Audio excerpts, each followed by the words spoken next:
자, 할렐루야. 여러분들 시편을 매일매일 읽으면서 어떠신가요? 찬양하며 간절히 기도하며 하나님과 더 친밀해지셨는지 모르겠습니다. 자, 오늘은 은총의 숲 성경 통독 43일차가 되겠습니다. 오늘은 시편 73편부터 106편까지 말씀을 읽겠습니다. 오늘 우리가 읽는 범위 안에는 시편 제3권 그리고 제4권이 포함이 되어 있습니다. 3권은 성소의 예배에 대한 노래다 이렇게 이야기할 수가 있고요. 이번 3권의 시편 저자들은 아삽이 11편 그리고 고라 자손이 4편 다윗과 에단이 각 한 편씩 지은 그런 그 시로 구성이 되어 있습니다. 자, 73편을 함께 보도록 하겠습니다. 73편은 악인의 형통에 대해서 의문을 노래하고 있습니다. 아삽은 성소에서 그 답을 깨닫지요. 그래서 하나님이 성소에 들어갈 때에 그들의 종말을 내가 깨달았나이다 이렇게 노래를 합니다. 시편 73편은 레위인의 정결 그리고 성소의 예배를 강조한 시편 3권의 도입 부분이다 이렇게 말을 할 수 있겠습니다. 자, 그 다음에 이제 다음 시편으로 넘어가기 전에 이 신정론을 주제로 한 그런 그 시편에 대해서 조금 좀 살펴보도록 하겠습니다. 37편 말씀을 보면은 악인 때문에 불평하지 말아라 이렇게 노래하고 있고요. 49편은 죄악을 꾸미고 재물을 의지하는 악인은 망하지만 나는 구원을 받으리라 이렇게 노래를 합니다. 또 73편 말씀을 보면은 의인이 고난을 당하고 악인이 형통하고 그리고 그 일로 인해서 허무가 찾아오고 고통이 찾아오지만 그러나 악인은 사라질 것임을 노래를 하고 있습니다. 그러므로 이 신정론을 지금 다루고 있는 시편 말씀을 읽으면서 악인 때문에 실족하지 말고 하나님을 늘 바라봐라 하는 그런 그 믿음의 교훈을 얻게 됩니다. 자, 74편으로 넘어가겠습니다. 74편 말씀을 보면은 더럽혀진 성소에서 간절히 호소하는 시인의 노래를 만나게 됩니다. 아삽은 주전 587년 바벨론이 성전을 전소시킨 그 악행을 고발하는 그러한 시를 하나님께 올려드리고 있는 거지요. 75편입니다. 악인을 심판하시는 재판장이신 하나님을 노래하고 있습니다. 자, 76편입니다. 76편은 시온의 노래에 속하지요. 시온에서 다스리시는 하나님을 노래하고 있습니다. 예루살렘 장막에 거하신 하나님이 열왕들을 꾸짖는 그런 내용입니다. 그 다음에 77편 넘어가겠습니다. 하나님은 옛날에 어떻게 이스라엘에게 행동을 하셨는지 그것을 통해서 베푸신 은혜를 기억하는 노래입니다. 그 다음에 78편입니다. 78편은 이스라엘 역사 가운데 나타난 하나님의 그런 그 죄에 대한 심판 그리고 하나님의 은혜를 노래하고 있습니다. 이스라엘 역사 전체를 돌아보는 역사적 시편이라고 이렇게 이야기를 할 수가 있겠지요. 자, 78편이 대표적인 역사적인 시편인데 시편 말씀 가운데는 역사적 내용을 다루고 있는 시편들이 많이 있습니다. 몇 가지 소개를 해드리도록 하겠습니다. 78편입니다. 이 78편은 우리의 조상들이 우리에게 전한 바라 하는 말씀으로 그 역사적인 사실을 노래하고 있습니다. 105편입니다. 자손들아 주의 기적을 기억하라 이렇게 노래가 되고 있지요. 그 다음에 106편입니다. 106편은 조상들처럼 우리도 범죄하였나이다 이렇게 고백을 하는 노래입니다. 114편입니다. 114편은 애굽에서 나와 성소가 되셨도다 라고 하는 이와 같은 말씀을 노래하고 있고요. 135편입니다. 135편은 애굽의 표적들을 행하셨도다 이렇게 노래하고 있습니다. 135편 말씀, 136편이죠. 136편을 보면은 이스라엘을 인도하여 내신 하나님을 노래합니다. 이와 같은 시편들을 통해 가지고 이스라엘은 하나님이 어떻게 구원의 역사를 펼치셨는지를 가르치고 있는 것을 보게 됩니다. 자, 이제 79편으로 넘어가겠습니다. 79편은 전쟁의 참화를 겪은 하나님 백성이 드리는 기도입니다. 예루살렘 성전이 회파되었는데 그로 인한 그러한 그 슬픈 노래를 지금 부르고 있고요. 성전 회파의 주범인 이방 국가를 복수해 주십시오. 이렇게 노래를 하고 있습니다. 자, 80편으로 넘어가겠습니다. 80편은 포도나무라고 하는 상징어를 통해 가지고 노래가 이어지고 있는데 파괴된 하나님의 포도나무 소생케 해주십시오. 간구하고 있습니다. 이 시기는 북이스라엘이 멸망할 때라고 성서학자들이 이렇게 이야기를 합니다. 극상품 포도나무에 변질이 왔다는 그런 노래이지요. 81편입니다. 하나님이 정하신 예배와 절기를 회복하는 그런 노래가 되겠습니다. 참된 명절 축제가 회복이 될 때 나라도 회복된다라고 하는 그런 고백이 이 시편에 깔려 있습니다. 82편입니다. 불의한 재판관들을 책망하시는 노래입니다. 가장 높으신 심판자는 하나님이시다라고 하는 것이 잘 드러나 있습니다. 시편 83편입니다. 하나님 백성의 적들이 동맹을 맺었나이다. 하나님께 말씀을 드리고 하나님의 도움을 구하는 시입니다. 하나님께서 지키시고 그들을 굴러가는 건불 같게 하소서 이렇게 노래하는 장면은 정말 아주 마음을 뭉클하게 합니다. 자, 84편입니다. 하나님 집에 거하는 기쁨이 어떠한지를 노래하고 있지요. 귀환한 고라 백성, 고라 자손이 성전 재건 그리고 성전 예배 회복을 사모하면서 부르는 노래입니다.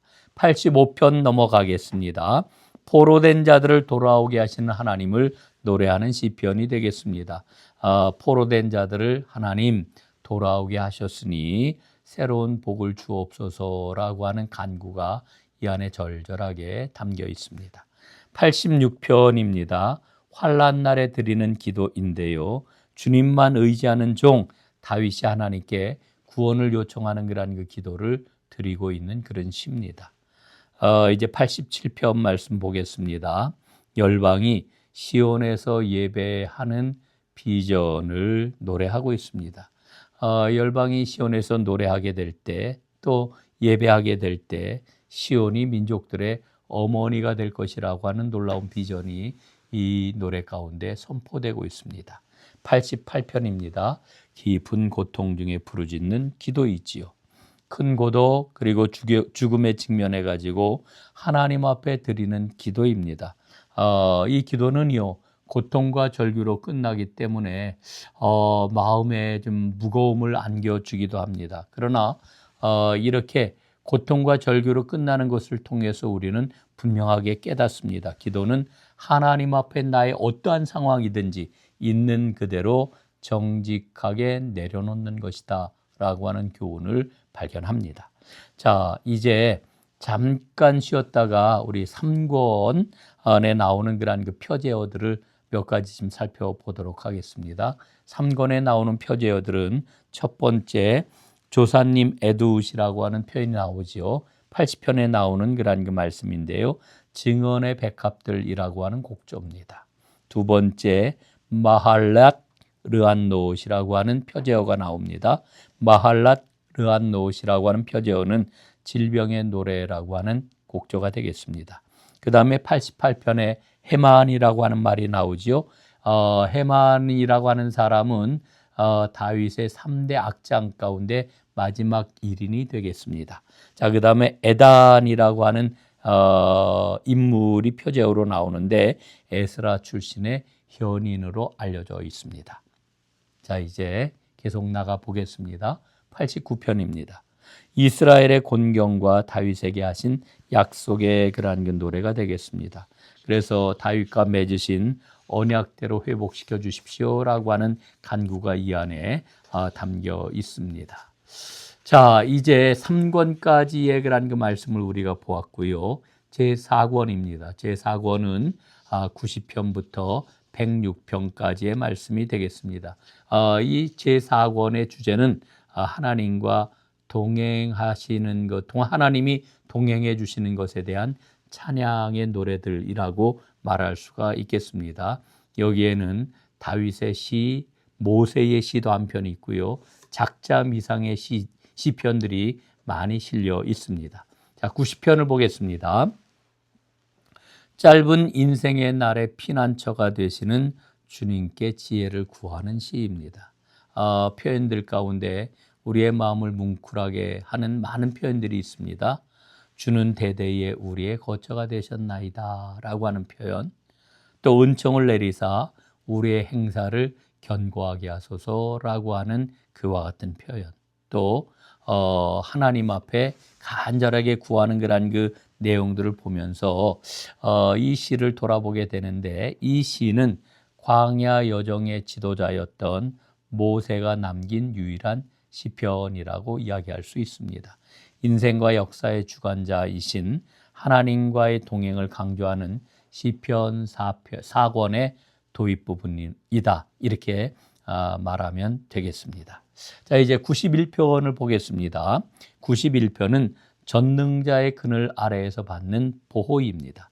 하나님은 하나님의 백성과 인격적인 관계를 맺기를 원하시지요. 그래서 14절 말씀에는 이렇게 노래합니다. 그가 나를 사랑한즉 내가 그를 건지리라. 그가 내 이름을 안즉 내가 그를 높이리라. 아주 굉장히 우리 마음을 절절하게 때리는 그런 말씀 아니겠습니까? 이 말씀 잘 기억했으면 좋겠습니다. 자, 92편입니다. 매일 주의 인자와 성실을 찬양하는 노래입니다. 하나님을 찬양하는 게 기쁜 일이다 라고 이렇게 고백을 하고 있고요. 특별히 시편 92편은 여호와를 부르는 문자가 7번 나오는 유일한 시라고도 이야기할 수 있습니다. 자, 그래서 92편까지를 보았는데요. 이 92편까지의 시편을 우리가 쭉 보면서 한 가지 좀 우리가 또 확인할 게 좀 있습니다. 귀한 시대에 성전에서 애송한 시편들이 바로 이 92편, 93편, 94편이라고 하는 그런 이야기입니다. 92편은 안식일에 레위인들이 불렀던 찬송시이고요. 93편은 금요일 날 창조가 끝난 뒤지요. 금요일 날 낭송하던 시편이고요. 그 다음에 94편은 수요일, 그러니까 창조의 질서로 보면은 해와 달이 창조한 그날 낭송하던 시편이 되겠습니다. 그래서 이 시편들은 귀한 시대의 역경 속에서 신앙 고백을 담았던 그런 그 시편들인데, 이 시편 속에 창조주 하나님에 대한 노래가 들어있다라고 하는 건 우리에게 시사하는 바가 굉장히 크다라고 하는 것을 깨닫습니다. 자, 93편입니다. 하나님께서 권위로 세계를 다스리시는 것을 노래하는 시편입니다. 그 다음에 94편인데요. 악한 지도자에게 복수하시는 하나님을 노래를 하고 있습니다. 자, 이제 다시 한번 신정시에 대한 이해를 좀 한 번 더 하고 넘어가도록 하겠습니다. 신정시 목록이 나오는데요. 이 신정시라고 하는 것은 이런 내용이 되겠습니다. 하나님이 다스리신다. 그리고 하나님은 온 세상의 왕이시고 정의와 공의로 다스리시는 분이시다. 이걸 노래하는 시를 가리켜서 우리가 신정시라고 이렇게 표현을 합니다. 신정시는 95편, 96편, 98편, 99편, 100편까지의 그런 그 시들의 목록집이 되겠습니다. 그래서 95편에는 만물의 주관자이신 하나님께 경배를 하라, 이런 노래고요. 그 다음에 96편은 열방도 세계도 여호와께 노래하라 라고 하는 그런 시이고요. 그 다음에 98편은 이스라엘과 열방이 하나님의 구원을 보았도다 라고 하는 노래이고요. 그 다음에 99편은 하나님의 발등상 앞에서 경배하라 하는 노래입니다. 그리고 100편은 선하신 여호와께 감사하며 찬송하라 하는 그런 노래가 되겠습니다. 이 신정시를 이렇게 불렀던 까닭이 어디에 있느냐? 여호와께서 열방과 세계를 통치하신다라고 하는 것을 고백하고 노래하던 시라고 하는 것입니다. 한 가지 더 말씀을 드리면은 시편 100편은 감사제에 불렀던 노래다라고 하는 거 이제 말씀을 드립니다. 자, 이제 101편으로 넘어가겠습니다. 101편은 다윗의 통치 이념이 무엇인지, 그리고 그가 어떤 의지를 가지고 이스라엘을 다스렸는지를 잘 보여주는 그런 노래라고 하겠습니다. 그래서 다윗은 하나님이 일러주신 바른 길로 가겠나이다 결심하며 이 노래를 부르고 있습니다. 자, 102편입니다. 고난당한 자가 회복을 구하는 그런 기도가 되겠습니다. 이 노래는 예루살렘이 함락된 직후에 지어진 그런 시로 알려졌고요. 이 시에는 영원한 창조주이신 그리스도를 노래하는 구절이 25절부터 27절까지 담겨 있습니다. 이제 또 하나 좀 정리를 할 게 있습니다. 시편에 나와 있는 참회 시를 한번 정리를 좀 한번 해보도록 하겠습니다. 시편에 나와 있는 참회 시는 6편, 제일 먼저 6편을 우리가 떠올리는데, 주의 분노로 징계하지 마옵소서 이렇게 하나님 앞에 간구하지요. 그 다음에 32편입니다. 내 허물을 여호와께 자복하리라 이렇게 고백하는 노래입니다. 51편인데요. 내 죄악을 말갛게 지워주소서라고 고백을 합니다. 102편입니다. 주의 진노로 말미암음이라. 그 앞에서 이제 여러 가지 어려움을 겪는 그런 그 내용들을 쭉 고백을 하는데, 그리고서 이제 10절에서 이 모든 것 주의 진노로 말미암음이라 고백을 하는 겁니다. 그 다음에 130편입니다. 모든 죄악에서 속량하시리로다 고백을 하고요. 143편 종에게 심판을 행치 마옵소서 이렇게 주님께 청원을 합니다. 우리는 이 참회 시들을 보면서 우리가 하나님 앞에 징계를 받을 때 우리가 제일 먼저 해야 될 것은 바로 죄를 자복하는 것이구나, 그리고 회개하는 것이구나라고 하는 것을 깨닫습니다. 자, 103편으로 넘어갑니다. 103편은 긍휼이 많으신 하나님을 송축하고 있고요. 그 다음에 104편입니다. 만물을 창조하시고 보존하시는 창조주를 찬양합니다. 이 104편은 하나님을 노래하는데, 창조주 하나님의 위대하심, 그리고 창조주 하나님의 지혜로우심, 그 지혜로우심을 노래하면서 그로 인하여 세상의 아름다움과 질서가 잡히게 되었다 이렇게 노래를 하고 있지요. 그 하나님의 창조의 지혜로움과 능력을 맛보는 기쁨을 아주 놀랍고도 아름답게 노래하는 시가 104편이다 이렇게 생각을 합니다. 여러분 103편을 여러 번 한번 읽어보셨으면 좋겠습니다. 그 다음에 105편입니다. 아브라함의 하나님께서 삶을 인도하신다라고 하는 그런 노래이고요. 106편은 이제 범죄한 백성에게도 자비로우신 하나님을 노래하고 있습니다. 특별히 106편은 시작이 할렐루야로, 그리고 끝이 할렐루야로 마무리가 되는 할렐루야 시편이라고 말할 수가 있겠습니다. 그리고 이 시의 배경은 바벨론 포로 현장이다라고 하는 거 기억할 필요가 있겠지요. 그리고 또 한 가지 좀 꼭 짚어야 될 게 있습니다. 그게 뭐냐면 시편 105편과 106편은 역사를 요약한 요약시다 이렇게 말씀을 드릴 수가 있겠습니다. 자, 이제 마지막 정리를 하겠습니다. 첫 번째, 하나님은 주 여호와께서 온 세상의 지존자이심을 알게 하시는 분이십니다. 두 번째, 하나님은 이 땅에 임하셔서 의와 진실로 세계를 심판하시는 분이십니다. 그리고 세 번째, 하나님은 우리를 자식처럼 긍휼하게 여기시고 우리의 길을 아시는 분이십니다. 자, 오늘도 시편 말씀을 통해 가지고 하나님을 높여 찬양하고 하나님 생명의 길로 달려가는 여러분들이 되었으면 좋겠습니다. 오늘도 수고 많으셨습니다. 내일 뵙겠습니다. 사랑합니다.